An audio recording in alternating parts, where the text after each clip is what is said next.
Hi, I'm Stephanie Baca. I'm here today with my good friend Deacon Lou, and he is the president and founder of I'm in Ministry. And I just wanted to sit here today and have a conversation with him a little bit about his ministry. And so I just want to welcome Deacon Lou. Thank you very much. Appreciate it. Yes, so I just thought we would start today, just a general overview, just a quick general overview of what I'm in Ministry is and why did you start it? So it's an organization that serves Northeast Ohio, all the counties throughout Northeast Ohio.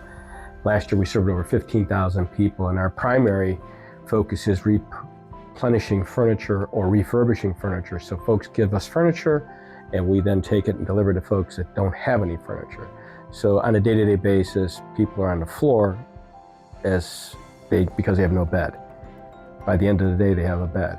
Or in this weather now, with all the cold weather that we're having, we're putting out hundreds and hundreds of winter coats and winter wear right now to keep people warm. So in addition to furniture, we also provide advocacy services to people who are in need and suffering from lots of different life issues. Wow.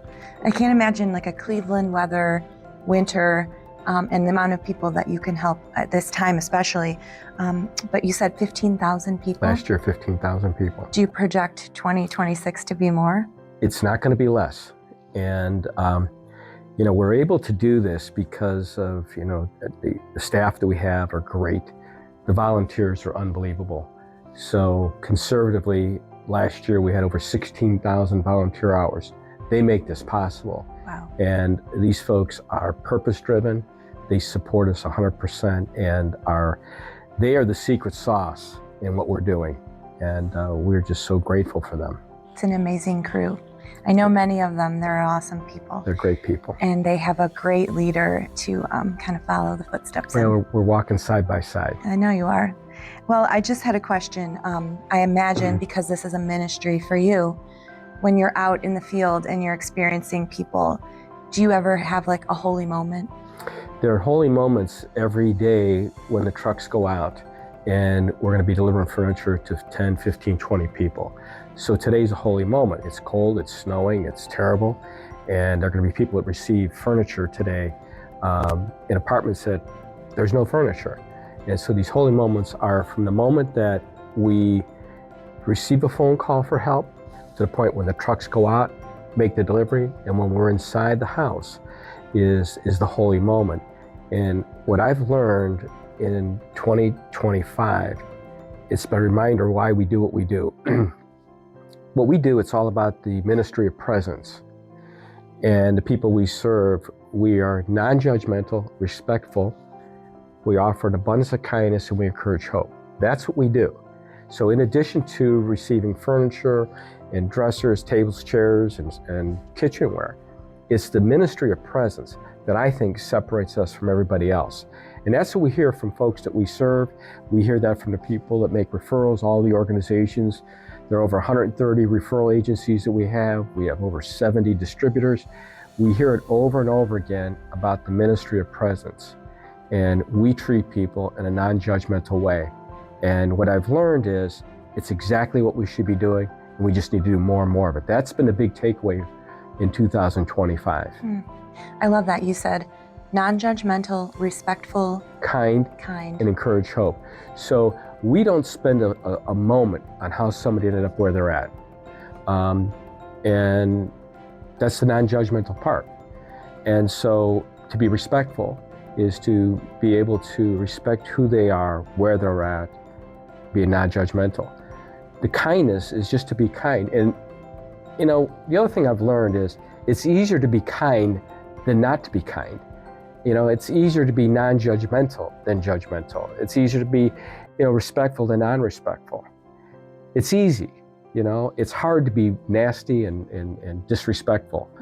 You have to work at that. And we just focus on the non-judgmental part of it.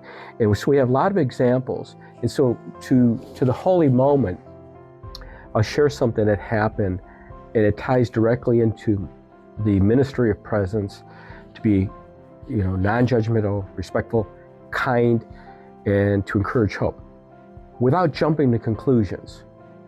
So in 2025, one of our volunteers came in to see me and says, that I had to go to a parking lot, and because there's a woman living in a car. So I did what he asked me to do. And I get there, and it was in the morning, and there was a woman in the car, but there were two, and they were sisters.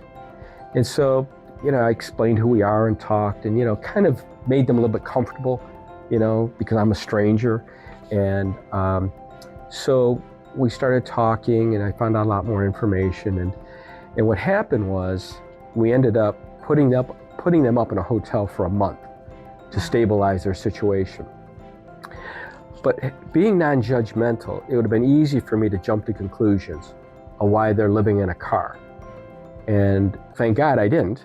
What I found out over the course of a couple of days, these two women grew up in suburbia in Cuyahoga County, had a great life, went to a great school system. Everything was good, and what happened was their mom got ill, ended up in a nursing home, and they lost the house.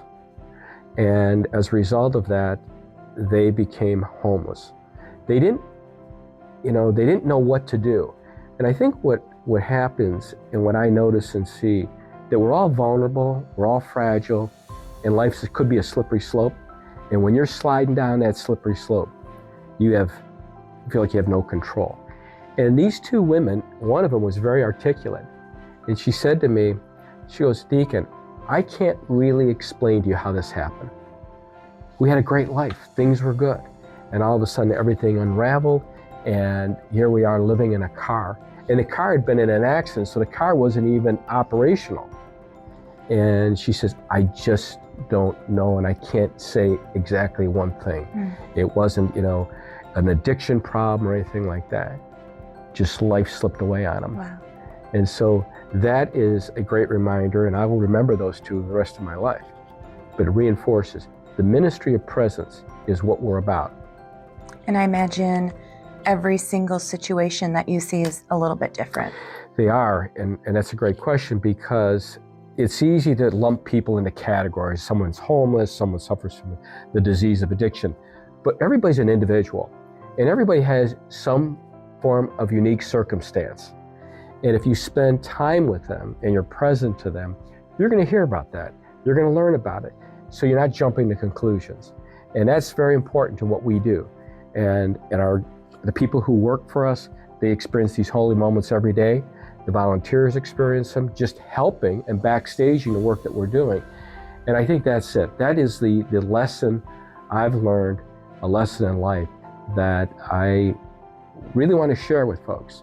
And when I do talks at high schools, or volunteers come in from the high schools for service projects, it's one of the things I remind them to not be judgmental, be respectful, be kind, and encourage hope. We all need that. Right.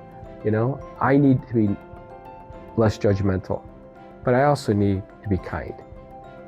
And the human heart longs for that. I feel like all people have that in them. It's just a matter of tapping into it. And so I think that we all, could stand behind a ministry that helps support people in need like this. And I just encourage everyone to go to the website, iminministry.com. You want to like and follow on Facebook, Instagram, and TikTok, and just support this ministry that it stands, in my heart, 100%. So many of us are behind you, Deacon Lou. What we're doing is, Jesus showed us how to do it. And what we're doing is following the life of Jesus Christ. His street stories were non-judgmental, respectful, kind, and he always encouraged hope. That's it. That's it. Thank you so much, Deacon Lou, for all that you do. Thank you. Appreciate you.